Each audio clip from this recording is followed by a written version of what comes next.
해서 그의 마음에 이르기를 하나님이 없다 하는도다 라고 알려주고 있습니다. 그런데 시편 10편 4절을 보면 악인은 그의 교만한 얼굴로 말하기를 여호와께서 이를 감찰하지 아니하신다 하며 그의 모든 사상에 하나님이 없다 하나이다, 그렇게 말하고 있습니다. 이것을 볼 때에 어리석은 자와 악인은 같은 말이고 모두 다 하나님이 없다라고 하는 사람들이라는 것을 알 수가 있습니다. 어리석은 자들과 악인들이 바로 둘 다 하나님이 없다, 그렇게 말하는 사람들입니다. 어리석은 자가 있는 것을 없다고 말하는 사람이라면 살아계신 하나님을 없다고 말하는 사람 역시 어리석은 자인 것이 분명합니다. 그러면 왜 악인 곧 어리석은 자들은 하나님이 없다고 하는 것인가? 그것은 하나님이 눈에 보이지 않기 때문인 것을 알 수가 있어요. 하나님은 영적인 존재입니다. 따라서 우리의 육신의 눈으로는 볼 수가 없어요. 육신의 눈에는 물질만 보이기 때문에 영적인 존재는 볼 수가 없는 것입니다. 영적인 존재를 볼 수 없는 거예요. 그래서 어리석은 자들은 눈으로 보이지 않는 하나님이 없다라고 말하면서 죄를 지으며 마음대로 살아가는 겁니다. 그러나 여러분, 하나님은 살아계시는 줄로 믿으시기 바랍니다. 영이신 하나님을 우리가 이야기할 때 자주 가져다 사용하는 설명하는 것이 있는데, 그것은 보이지 않지만 우리의 주변을 가득 채우고 있기 때문에 살 수 있게 하는 공기입니다. 공기는 분명 존재하지만 사람의 눈에는 보이지 않습니다. 그러나 공기가 공간을 이제 가득 채우고 있기 때문에 우리가 어디를 가나 숨을 쉴 수가 있는 거예요. 만약에 공기가 이 공간에는 없고 이 공간에는 있다라고 말한다면 우리가 어느 곳에서는 살 수 있고 어느 곳에서는 살 수 없다, 그렇게 할 수 있어요. 그렇지만 공기는 우리의 눈에 보이지 않지만 어느 공간이나 다 있단 말이에요. 아무리 밀폐된 공간이라 할지라도 그곳에 공기가 있기 때문에 사람이 살 수가 있는 거예요. 그러므로 어느 누구도 공기가 눈에 보이지 않지만 자기가 숨을 쉬고 사는 한 공기가 있다는 것을 부인하지 않습니다. 그런데 어리석은 자들은 공기가 존재한다는 것을 인정하면서 공기를 지으신 하나님은 인정하지 않고 있다는 사실이에요. 그래서 어리석은 자들이라 그렇게 말하는 것입니다. 더욱이 인간은 하나님의 형상으로 창조되었습니다. 우리 안에 하나님의 형상이 그려져 있단 말이에요. 그래서 자기를 진지하게 바라보면 사람은 분명히 하나님을 느낄 수가 있습니다. 바울은 로마서 1장 19절 20절에서 이렇게 말합니다. 하나님을 알만한 것이 그들 속에 보임이라. 하나님께서 이를 그들에게 보이셨느니라. 창세로부터 그의 보이지 아니하는 것들 곧 그의 영원하신 능력과 신성이 그가 만드신 만물 속에 분명히 보여 알려졌도다 라고 증거하고 있어요. 그러니까 눈에 보이진 않지만 창세로부터 하나님의 능력과 그 하나님의 신성, 즉 영적인 것, 그것을 하나님께서 만드신 그 창조 만물, 그 만물 속에 숨겨놓으셨기 때문에 우리가 눈을 열어 그 만물을 바라보게 되면, 깊이 바라보게 되면 그 속에서 우리는 하나님을 볼 수가 있다, 그렇게 이야기를 하는 겁니다. 이런 하나님을 보이지 않는다는 이유를 대면서 그 존재를 부인하는 자들은 그래서 어리석은 자들이 아닐 수가 없는 것입니다. 그리고 하나님이 없다고 말하는 어리석은 자들은 어떤 사람들인지 1절에서 계속해서 우리에게 알려주는데, 그들은 부패하고 그 행실이 가증하니 선을 행하는 자가 없다는 것이다. 없다, 그렇게 말합니다. 하나님이 없으니 죄 짓는 것을 그냥 담대하게 행하며 그렇게 살아가고 있다는 것이에요. 그것이 바로 어리석은 자들의 모습입니다. 여러분, 하나님이 없다고 하는 어리석은 자들을 악인이라고 말한다면 선하신 하나님을 믿으며 우리 주 예수 그리스도의 십자가의 공로로 죄 사함을 받은 사람들은 우리 주님으로부터 의인이라 칭함을 받는 사람들인 줄로 믿습니다. 오늘 여러분, 우리는 우리 주 예수 그리스도의 십자가의 공로로 인하여 하나님의 거룩한 자녀가 되고 의인이라 칭함을 받은 주의 거룩한 자녀들인 줄로 믿습니다. 그렇다면 여러분, 세상에서 살아가는 동안 우리가 우리 주님으로부터 의인이라 칭함을 받았지만, 그러나 악한 세상 속에 우리가 살아가기 때문에 때로는 순간순간 우리도 어리석은 자와 같이 같은 모습의 삶을 살아갈 때가 분명히 있단 말이에요. 그러면 그럴 때에 바로 어리석은 자가 되지 않기 위해서 우리는 어떻게 해야 될 것인가 하는 것입니다. 첫째는 먼저 하나님께 주여 나는 어리석은 자입니다, 그렇게 고백할 수 있어야 된다는 것입니다. 여러분, 무슨 일을 하든지 간에 내가 누구인지를 알아야만 무엇인가를 할 수 있단 말이에요. 나를 알고 적을 알아야 한다는 그런 말이 있는 것처럼, 여러분, 우리가 하나님의 거룩한 자녀로서 이 땅에서 살아가는 동안 어리석은 자가 되지 않기 위해서는 먼저 하나님, 나는 어리석은 자입니다, 나는 연약한 자입니다, 나는 죄인입니다, 나는 이 고백이 반드시 있어야 된다는 것입니다. 그래야만 우리가 어리석은 자가 되지 않는 거예요. 1절을 보면 어리석은 자에 대하여 말하기를 그들은 부패하고 그 행실이 가증하니 선을 행하는 자가 없도다, 그렇게 말합니다. 여기서 부패하다라는 이 말은 악한 일만 도모하고 육신의 정욕에 빠져있는 상태, 그 마음의 상태를 말할 것입니다. 여러분, 어리석은 자들은 생각하는 것이나 말하는 것이나 행하는 것이 모두가 다 악한 일에 집중되어 있을 만큼 그 마음이 부패한 자들을 말하는 거예요. 때문에 그들에게서 선한 일과 선한 마음을 기대할 수가 없는 겁니다.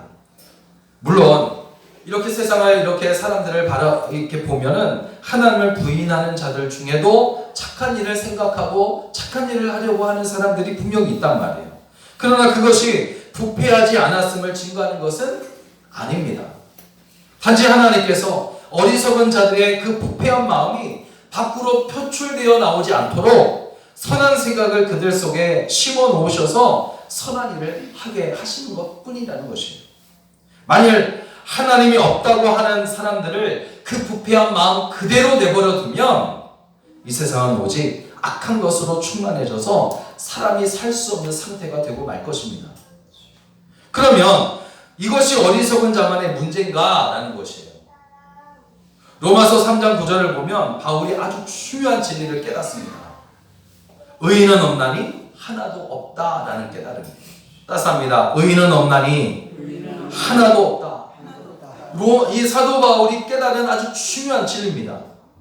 부패한 마음을 가지고 있는 사람들이 누구냐라고 찾아보기 전에 나 자신이 부패한 마음을 가지고 있지는 않은지를 항상 살펴보아야 한다는 것이에요. 그야말로 우리를 포함해서 모든 사람들이 부패한 마음을 가지고 있는 어리석은 사람들일 수 있다는 것이에요. 아담이 처음 죄를 지은 이후로 모든 인간은 나면서부터 죄의 본성을 가지고 태어납니다.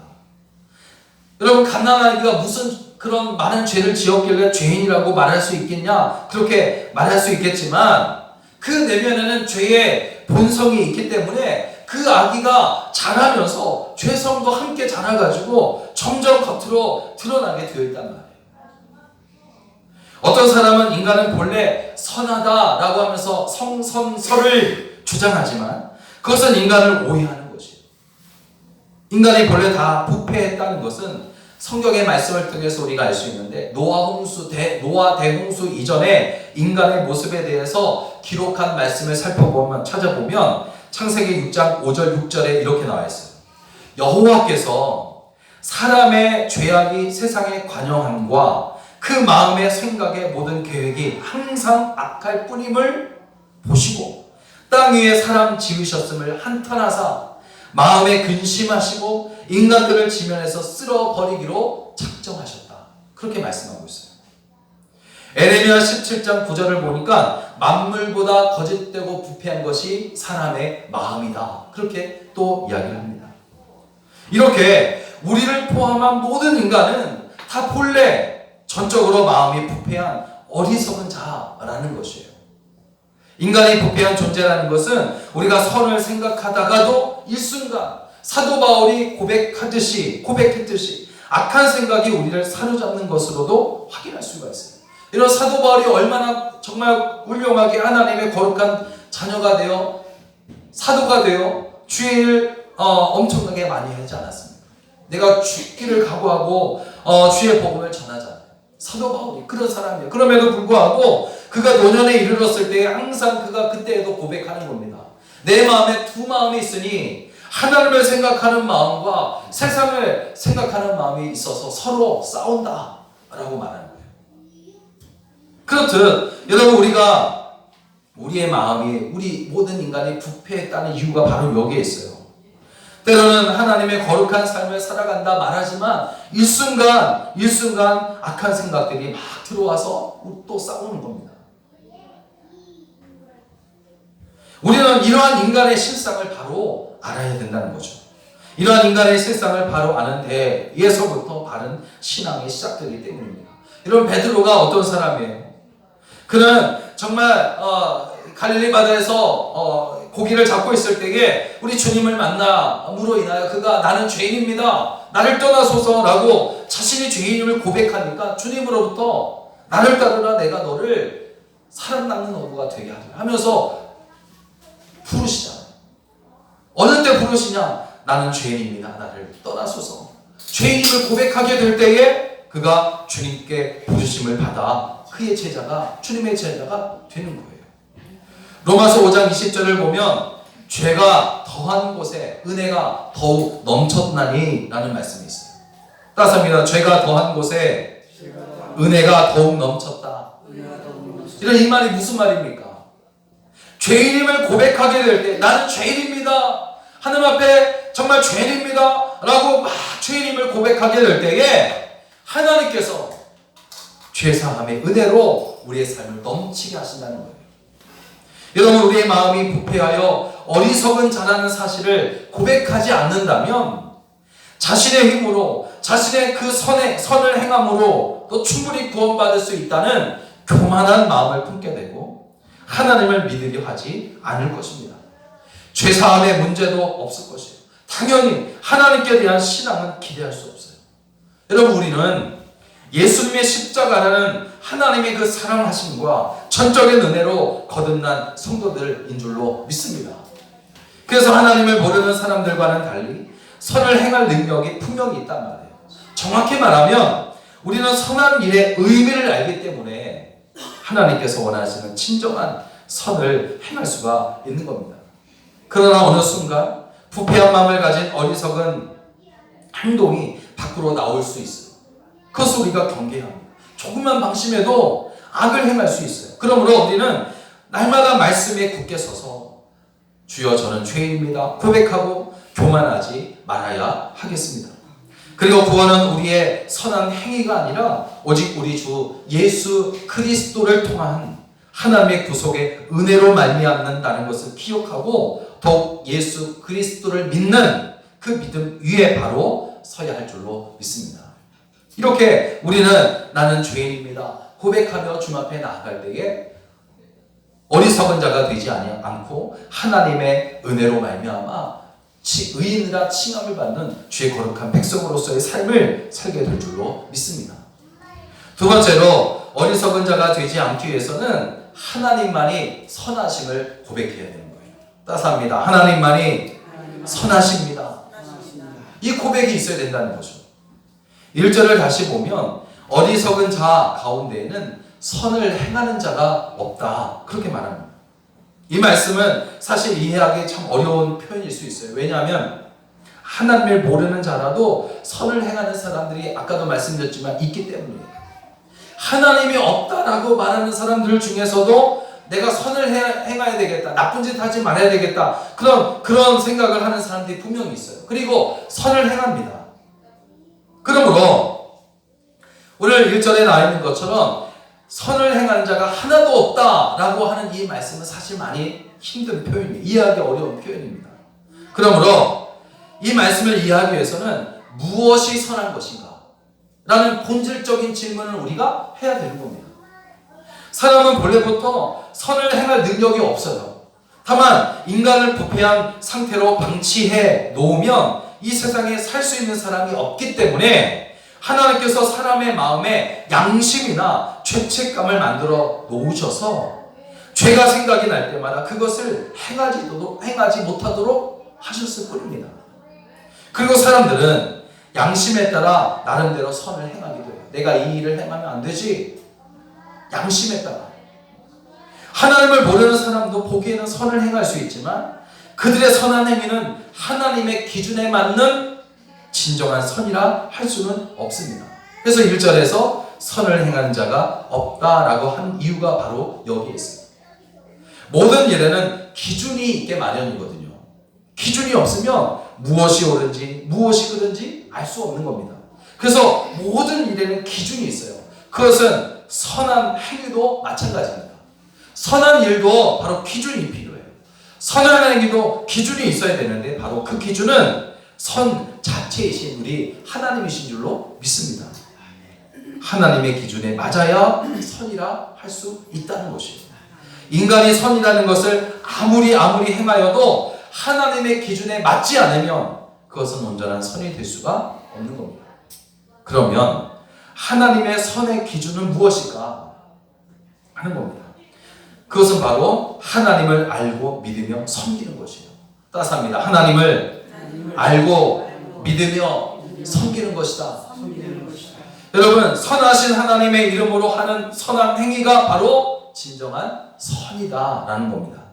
창세기 15장 6절을 보면 아브라함이 여호와를 믿으니, 따스합니다. 여호와를 믿으니, 할렐루야. 아브라함이 여호와를 믿으니 여호와께서 이를 그의 의로 여기셨다. 여러분, 세상에서 아무리 착한 일을 많이 했어도 하나님을 알고 믿으며 섬기기 위하여 하는 선한 일이 아니면 그 모든 것은 아무런 의미도 없는 헛된 것이 되고 만다는 것이에요. 빌립보서 2장 11절을 보니까 모든 입으로 예수 그리스도를 주라 시인하여 하나님 아버지께 영광을 돌리게 하셨느니라 말씀하고 있어요. 우리가 여러분 행하는 선한 일 역시 하나님의 영광을 위한 것이 될 때에 비로소 의미를 갖는다는 것이죠.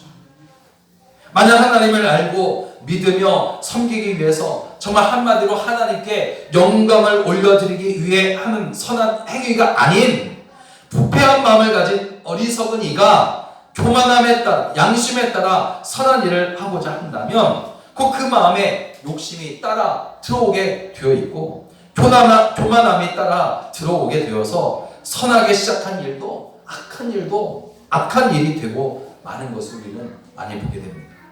때문에 하나님을 모르는 자들 중에는 선을 행하는 자가 없다는 것이에요. 여러분, 성도들이 의인으로 불리는 것은 도덕적으로 선하기 때문이 아닙니다. 윤리적으로 또 깨끗하기 때문에 선하다라고 말하지 않은 거예요.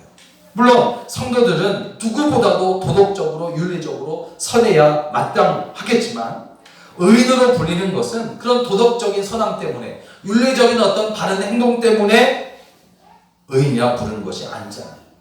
또 도덕적으로 보면 세상에서 착한 사람이라고 불리는 사람들보다 못할 수도 있어요. 그렇지만 여러분, 우리는 적어도 선하신 하나님께 모든 영광을 올려드리는 기준을 가지고 있기 때문에 의인이라 불리는 줄로 믿으시기 바랍니다.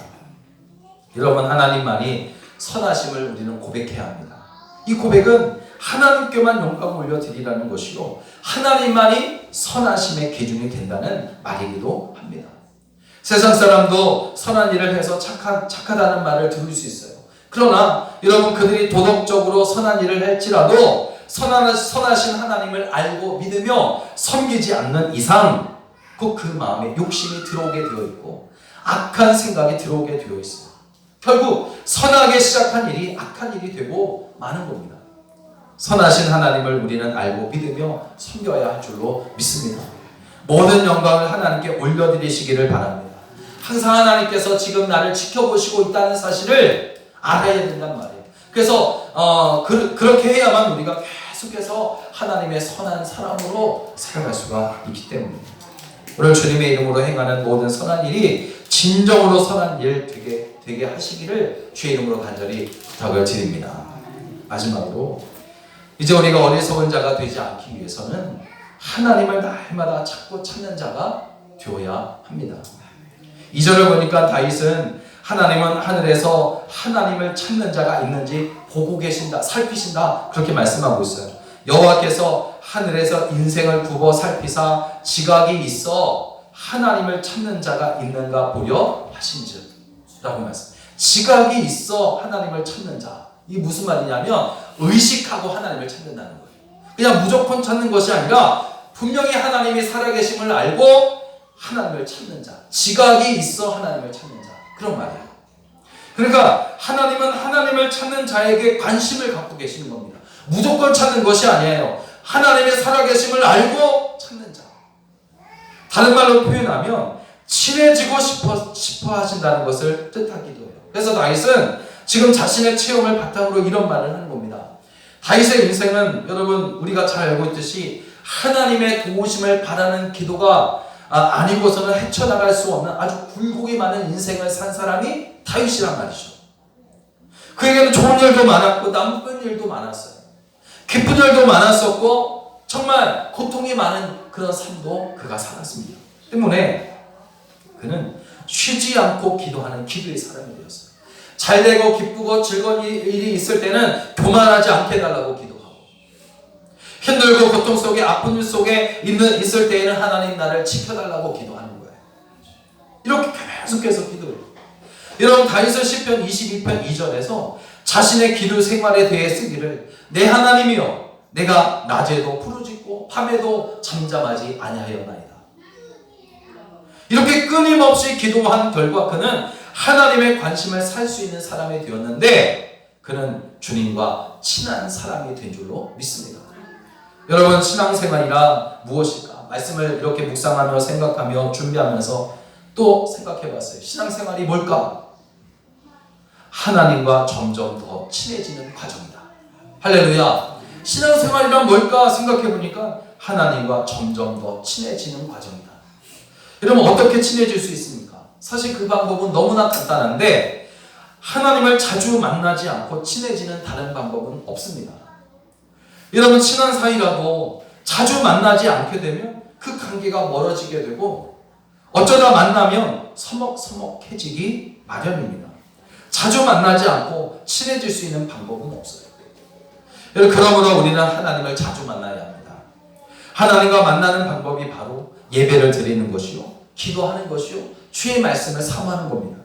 예배를 드린다는 것은 하나님을 바라보는 것이요, 기도를 한다는 것은 영적으로 하나님을 만나 친교를 나누는 것이요, 하나님의 말씀을 사모하여 그 말씀과 가까이 한다는 것은 주의 이름으로 승리한다는 것이요.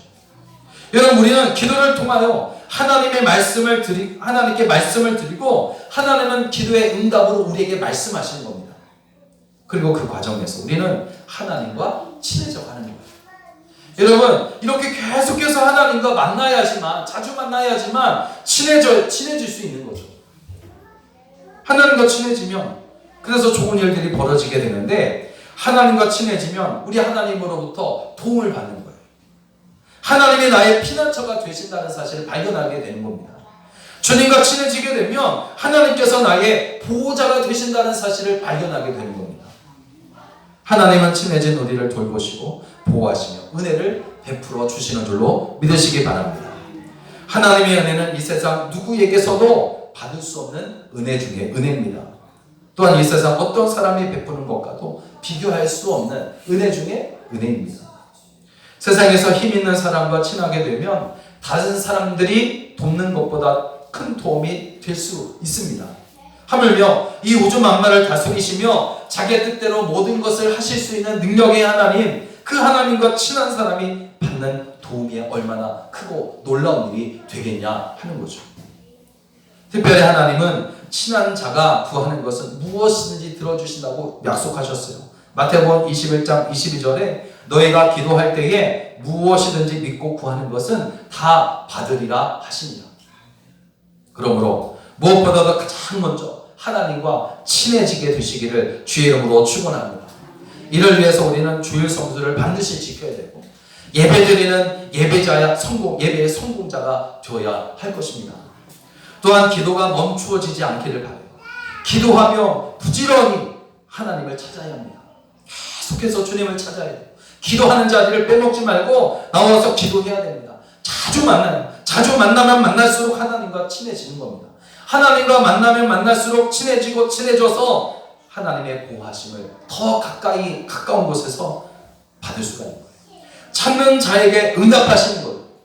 찾는 자에게 응답하시지. 여러분, 찾지도 않는 자에게 어떻게 응답하실 수 있겠어요? 찾는 자에게 응답하시고 좋은 것으로 주시려고 찾는 자가 있는지 하나님은 계속 살피시는 것입니다. 사랑하는 여러분, 어리석은 자는 하나님이 없다라고 말하는 사람이에요. 하나님이 없다라고 말하는 사람이기 때문에 예배 드릴 수 있겠어요? 없습니다. 기도할 수 있겠습니까? 없어요. 그렇기 때문에 하나님과 친해질 수 없어요. 친해질 수 없기 때문에 하나님과 관계없는 사람이 되고 말아요. 하나님이 없다고 생각하기 때문에 어리석은 자는 그래서 부패하게 되고 그 행실이 가증하게 되고 선을 행하는 자가 행하는 일이 없게 되는 겁니다. 혹시 선을 행한다 할지라도 양심에 따라, 그러나 그 선함은 선하신 하나님께 영광을 올려드리는 것이 아니기 때문에 그 욕심이 생기고 교만함이 생겨서 악한 길로 빠지게 되어 있단 말이에요. 그래서 3절에서 선을 행하는 자가 없으니 하나도 없다라고 말한 겁니다. 우리도 이렇게 어리석은 자가 될 수 있음을 경계해야 합니다. 때문에 어리석은 자가 되지 않기 위해서는 하나님께 나 자신이 내가 어리석은 자입니다. 죄인입니다. 솔직하게 고백할 수 있어야 합니다. 왜냐하면 어리석은 자는 하나님이 없다고 생각하기 때문에 스스로 어리석다라고 생각하지 않고 교만에 빠져서 악한 길로 가기 때문이에요. 그러니까 여러분, 하나님이 살아계심을 인정하는 사람은 내가 어리석은 자입니다 라고 고백할 줄 아는 사람이에요. 또한 어리석은 자가 되지 않기 위해서는 하나님만이 선하시다고 인정해야 합니다. 하나님만이 모든 선함의 기준으로 삼으라는 것이에요. 그 말은 결국 나 자신에게 영광을 올려드리는 것이 아니라 오직 하나님께만 모든 영광을 올려드릴 때에 선한 일이 진정으로 선한 일이 되기 때문입니다. 또한 어리석은 자가 되지 않기 위해서는 하나님을 날마다 찾고 찾아야 합니다. 예배드리는 일을 여러분 결코 빼먹지 않기를 주의 이름으로 부탁을 드립니다. 모든 삶의 자리에서 여러분 기도하시고 또 시간을 정해서 기도하셔요. 계수 있으면 계속해서 자주 만나야 합니다. 주님과 계속해서 친하게 지내야 된단 말이에요. 한두 번 빠지고 한두 번 기도하지 않기 시작하면 나중에는 서먹해질 수밖에 없어요. 어리석은 자가 되어 하나님의 은혜를 놓쳐버리는 사람이 된단 말이에요. 그러면 이런 사람 되지 마시고 선하신 하나님을 날마다 찾고 찾음으로 하나님께서 기뻐하시는 하나님과 친하게 지내는 여러분 되시기를 주의 이름으로 간절히 축원합니다. 축원합니다. 기도하겠습니다.